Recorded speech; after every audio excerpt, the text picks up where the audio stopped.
Hello everyone, welcome to English series of Mendix Basics. In today's video we are going to discuss about domain model. So basically we are going to I will try to explain today like what is domain model, what are different parts of domain model in Mendix. So domain model is nothing but the database for Mendix. Okay. So normally if you take any application like in any programming language, the database we use like SQL Server, Oracle. This is the domain model, like backend is database is the domain model here. So what domain model will show us? Domain model will show us the structure of database directly. So as we know already, Mendix is a visual development. So in Mendix we can see what are the actions we are performing visually. So here domain model will visually show us what are the tables we created and what are the relations we created between the tables and what are the attributes of the table, etc., etc. So let's jump into the topic. So if you go to domain model, every module have a domain model basically here. So even if you go to App Store modules, administration, see domain model we have. So domain model basically what we are going to see: entity, annotation, update security, import from absolute successful file. Mostly we will use these two things. And sometimes when we update from one version to other version, or we are merging from branch line to main line, then we are going to use this security. Just we click on it, it will update the security things. So what is entity basically? So entity is nothing but the table in database. So if you take a table in database, let's say course is a entity in the database like SQL Server or anything. So in Mendix, the advantage is Mendix allow us to connect with different databases basically. Either we can use the default database, that is this domain model, or we can connect this application with different database which are available in this one. So I can show what are the different database available are supported by Mendix. Whenever you go to settings and click on the configurations, and if you see the type here, database type, so these are the different databases Mendix support. So we can use Mendix as the front end, and the data can be stored in these in any one of these databases basically. So now we saw like what are the different databases Mendix support. So it support Oracle, DB2, PostgreSQL, Microsoft SQL Server, and MySQL. These five, other than this built-in database also it will support. Now the next step is we go back into the domain model, and let's say now what is the entity? Entity we already know. Entity is nothing but a table in database. So any table in database have attributes. So here also in the domain model, when it comes to domain model, in the database we'll call it as a table. When it comes to Mendix domain model, we'll call it as an entity. Now we create an entity. Just to create the entity, we need to click on this double click on this entity and place it here, and then we can double click on it and we can give the naming and different things we can do here. So let me explain. Like name means table name, and we'll go to this below section first, then we'll come to this section. Okay, so in the name I will explain. So what are the table name we can enter here? And here in Mendix we have two types of tables. Normally in any SQL server also we have two types of tables. So like persistent table, non-persistent table we will call them here. So what is persistent table? Whenever you create a persistent table, whatever the data we come into table, it will be stored in the database. In the memory, it will be in the database. Permanently it will be stored in the database, the record.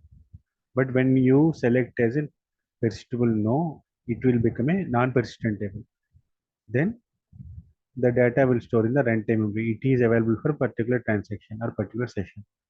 When the page refreshed, the table will become empty. So in normal database, SQL Server Runda, we will call it as a temporary table basically. So here we can create two types of entities or two types of tables. One is like persistent entity or persistent table, non-persistent entity or temporary table. So once we selected that, we decided, okay, I want to create a persistent table, persistent entity. Then each table having multiple attributes, right? So let's say if I'm creating example, we can take it as a course entity here. So I want to store the course details. So why we create basically entities to store some information. So it either employee based on our requirement, either employee information or product information or course details or student information. So particular kind of data we want to store it into the database. We will divide the data into entities. Then each entity contains different fields. So if you take any normal table in database table, these attributes will called fields. So let's say this is the course details I want to store. So I will give the table name as course and I will make it as a persistent table as of now. Now what are these attributes? So if you take any attribute, the attribute contains two things, attribute name and the data type. What is attribute name? It will define like what kind of, so it is a field name basically. So whenever we are building application, it is familiar to use the similar names in the database. So that let's say I want to create a course title. I want to show the end user course title. So we are going to keep in sync that names basically field names and the database table attributes. So the information we store. Now each field having or each attribute having data type, certain data type. So what different data types Mendix support basically? It supports these many different data types. Auto number means we are not going to enter anything. So it will start create generating the row number automatically for each new row committed by the user. Let's say the starting index we can give if we select auto number. We have provision to select the index basically see default value. So if I say 100, so initial for first record it will store 100.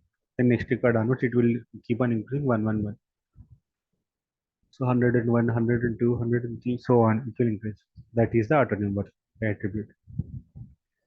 Binary is to store the binary content. Let's say I want to store a document information. Then we use the binary attribute or image. So we will use binary. If I want to display like validation like is true or false kind of values, then I will use a boolean attribute.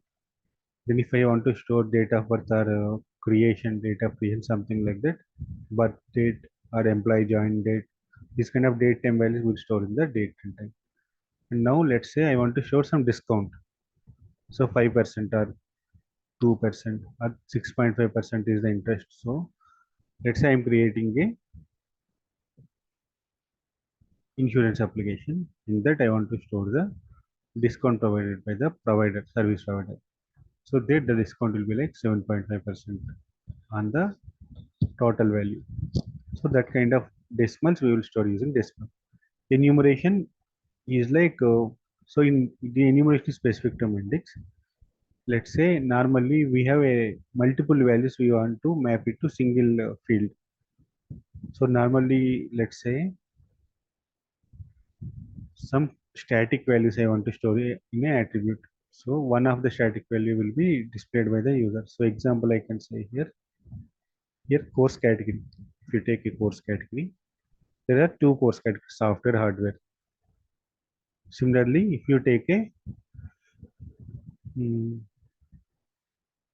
email type or email provider, Gmail, Yahoo, or some company email or Zoho. So these are different categories of emails.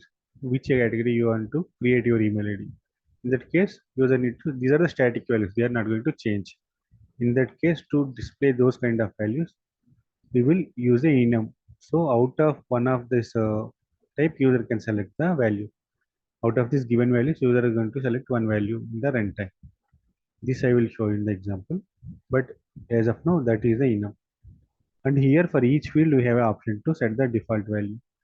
And the attributes are again two types. So as tables are two types, persistent, non-persistent, attributes also two types. Calculated attributes, stored attributes. So what is the difference between stored attribute and the calculated attribute? If you take stored attribute, whatever the value entered by the user, that will be stored as in the database. Now let's say I entered first name and last name. Full name has to be concatenation of first name and last name. Then it has to store. There are two options in the Mendix. Either you can concatenate that in the application itself, upfront, and pass it to the database and store it in the database. Otherwise, whenever you enter the last name and click on tab of the text box, enter a text leave event. There will be events are there in the widget.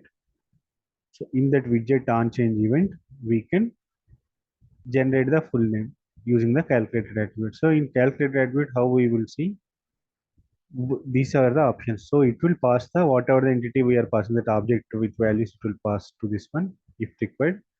Otherwise, just it will be empty. Okay. Let's say there are two scenarios for calculated attribute in the date time. So now user enter the date of birth. Now we need to calculate the age. So in that case, we will pass the entity and then we will call a microflow. So the microflow will have the attribute these entity as a parameter. There we will calculate the logic, implement our logic. So every time whenever we are storing record or open the view the record in the grid or anywhere, this calculated attribute always will trigger this microflow. So that is the disadvantage basically. But as we know, two things we need to remember here. We have two types of entities: persistent, non-persistent, persistent, non-persistent attributes, and so we have two types. One is calculated attribute, stored attribute.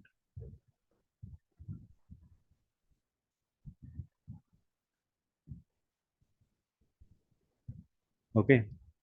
So let's come to next one. Now enum I explained. So different data types I explained till now. I explained about the auto number, binary, boolean, date time, decimal, enum. Hash string also we will not use much, but in any case we want to store the hash data, we will use the hash string. And integer it is for this. Let's say employee ID or some product code which is a numeric value. Then we will store the integer. If it is none other than integer range, out of integer range means we will use the long. String again we have two options. Limited string, that means okay, in this string we need to store only up to 200 characters, then it will be limited. Otherwise it is a, let's say I want to enter some story kind of thing, description for the product, it may be unlimited characters, so then I will choose unlimited. Then we need to note one more thing here. Let's check for all the attributes, do we have default value or not. Let's check. See, for hash string we don't have the default, this one, calculate attribute. So for enum, let's check that in the later, maybe in that example. Decimal, we have calculated attribute and default value. Date time also we have. So date time we have extra value here, localized yes or no. So normally in Mendix, it will be stored the date time in the UTC basically. If localized is no,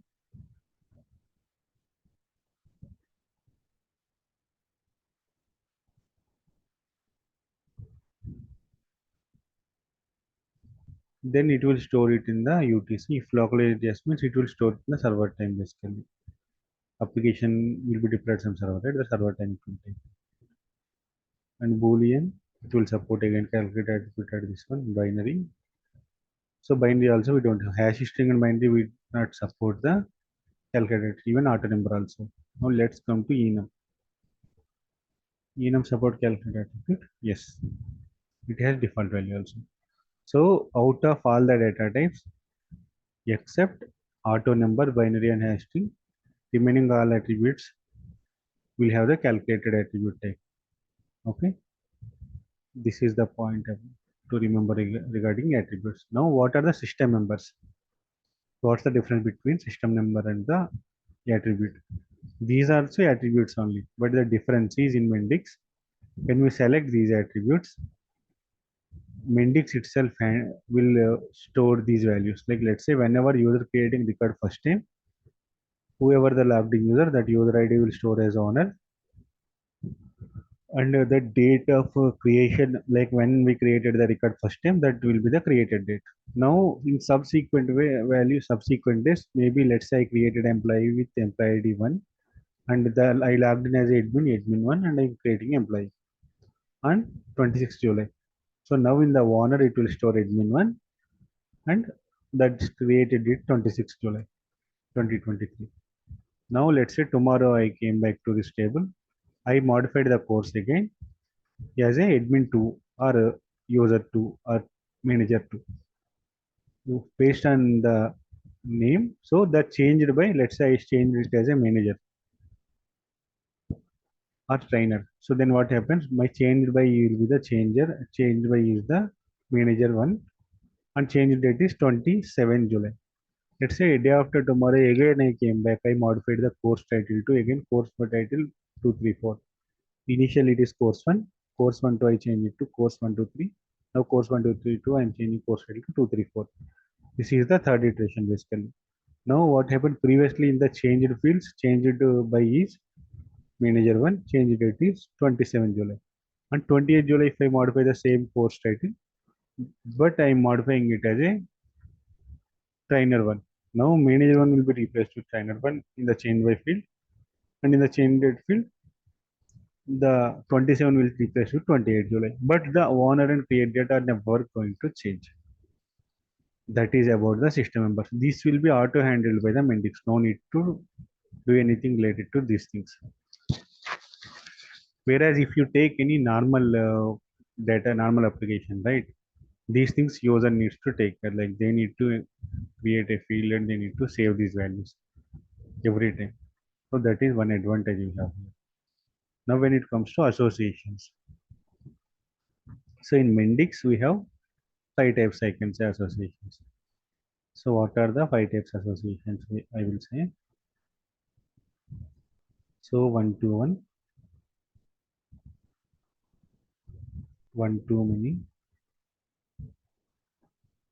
and many to many,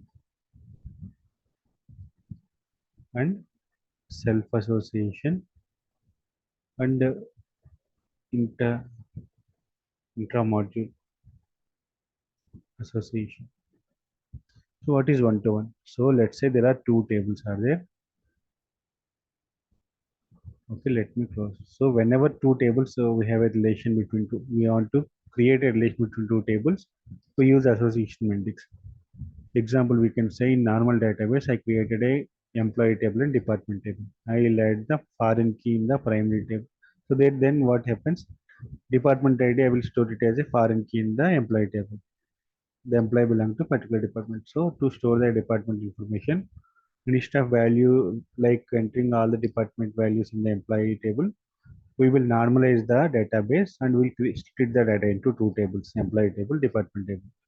Then we will have a relation between these two tables, help of mapping like foreign key.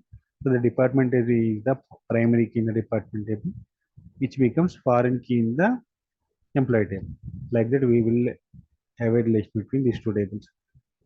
Similarly, in Mendix, I want to have a relation between two tables. Two dependent entities are two entities. Okay, so in that case, what we will do, just we will select whatever table we want to have a, we want to, the table have a table want to have a relation with. So let's say table 1, table 2 are there. Now table 2 want to have a relation with table 1. In that case, from table 2, we need to click and drag like this. Then it will create the association. So wherever you see the dot, that is the starting point of the association. Wherever you see the arrow mark, that is the ending point of the association. Once association created, if you click on that, name will be auto-generated. We have multiple options. So either we have one-to-one association or one-to-many or many-to-many. Okay. Self-association means just we will use the same table. So whenever you create association here, two ways we can create association. Like that you can drag. Otherwise you can open the entity, go to association, click on new. Then you need to select the other entity. So then the automatically whatever the table you opened from that table, the association will go to other table. So the table you opened, that will become the starting entity or starting point of the association. The table you selected becomes the ending point of the association. Okay. I hope you are clear. Now, what is the intra-module association? Now, from one module to other module, if I want to map in the association, what I will do when I click on new association, currently I can select from the same module.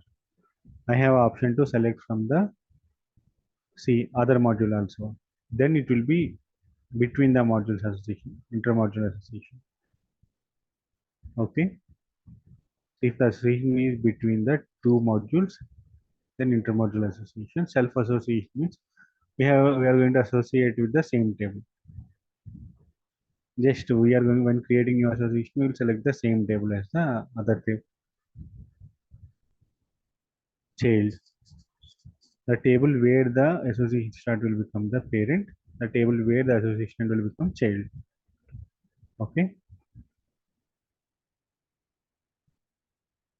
That is about the associations.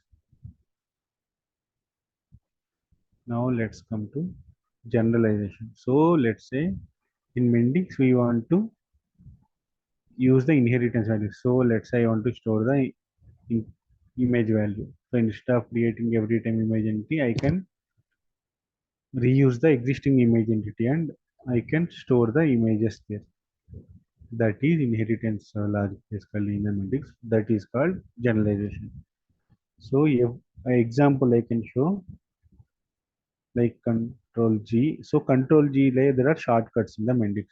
So control G is to search through Project Explorer all the files. So whatever the file or anything, either you can enter the microflow name, page name, snippet name, anything, any text you enter, it will search for all the types of document types in the Mendix. Okay. See here account is the generalization of system user. So system.user, if you see what are the values we have in the system.user. System.user have is active or not, failed logins, web services, these values we have. But in account we are going to say full name, email and is local use. That is inheritance example. Okay. Now let's go back to our table. Now the next thing, validation rules.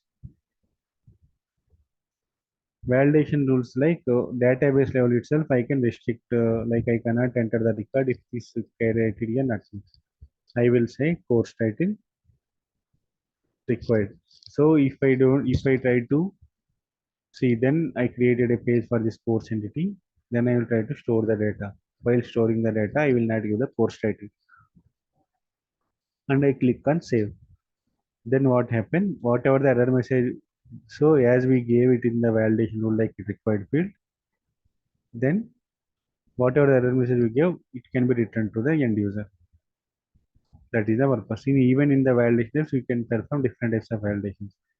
Whether it is a required field or not. So if no value entered, then the error will come. If it is a unique or not. Let's say I have a employee I am trying to store or course I am going to create. Course ID is 123. It has to be unique. I mentioned course ID has to be unique.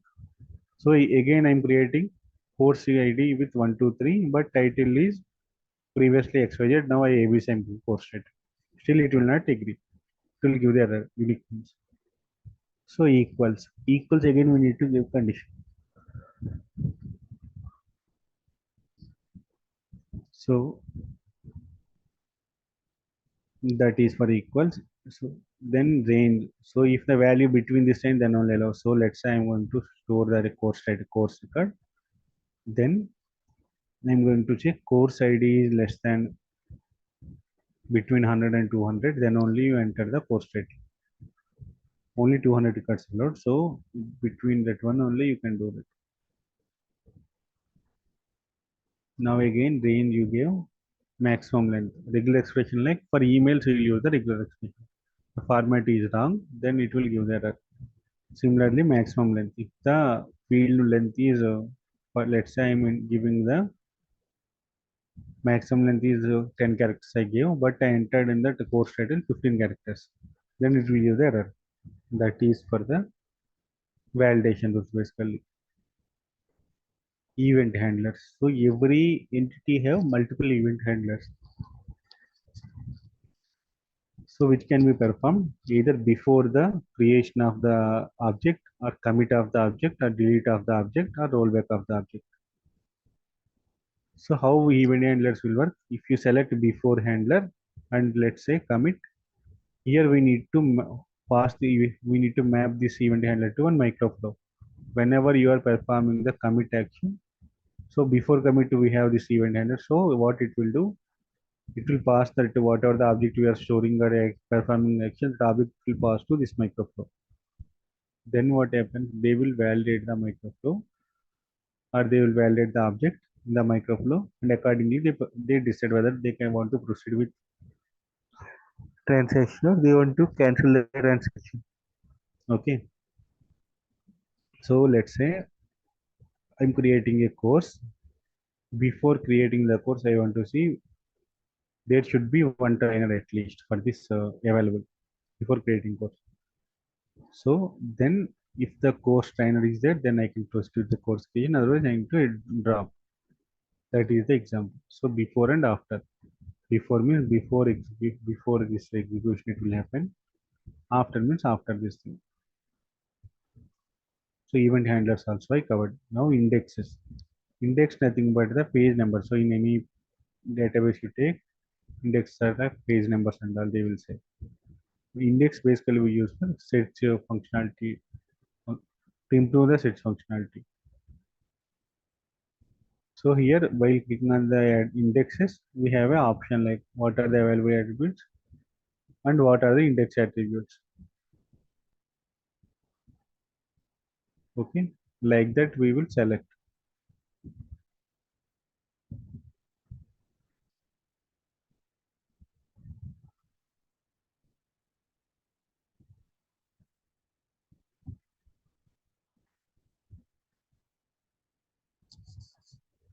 So indexes I told you. So that's all about the domain model basically. If you know one entity, what are the things we are going to enter and what are the things we need to know, then it is easy to create the database and all. Okay. So just we will see whether we covered all the things or not. So entity, so two main things we need to remember. All the entities are of, maybe of two types. Either it is a persistent entity, non-persistent entity. Similarly, in each entity, the attributes are maybe character attribute or not stored attribute. And then one more point, like it is better to enable system members always, so that if after some time, let's say user want to create a record, user want to see who created this record with wrong data. That can be possible if we enable the system members. If not, user needs to create those values specifically, okay, and store those values in database. That's all for today, guys. Thank you, everyone.